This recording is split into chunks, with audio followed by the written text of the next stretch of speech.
یو خبره په خلکو کې مشهوره ده وی حلال مال نه ضایع کېږي. دا خبره مو اورېدلې که نه؟ حلال مال چېرته هم نه ضایع کېږي. دا غلطه خبره ده. دا یاده کې دا خبره غلطه ده. حلال مال نه ضایع کېږي معنی چې دې نه غلا نه کېږي، دا په دې اور نه لګي، په دې طوفان نه راځي، په دې سیلاب نه راځي، په دې ډاکه نه راځي. دا خبره مطلقاً غلطه ده.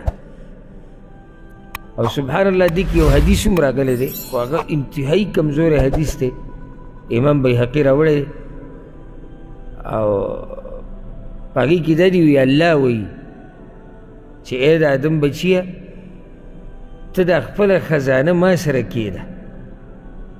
ما سره کېده معنی دا دی چې ته دینداري کوه، حلال مال ګټه، په ما اعتماد ساته.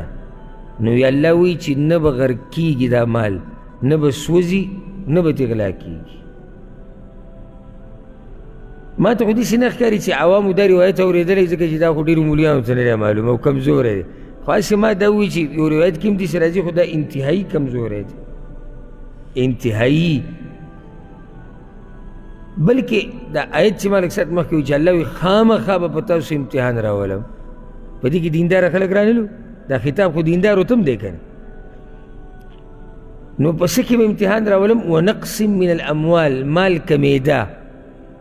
او د دیندار سړي مال خو حلال دی او په دم امتحان راخه مال کمیده څه دي؟ غلاو شو، ضایع شو،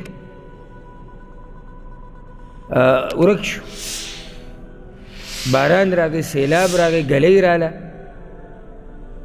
نو دا خبره غلطه ده چې حلال مال نه ضایع کېږي، کله حلال مال هم ضایع شي.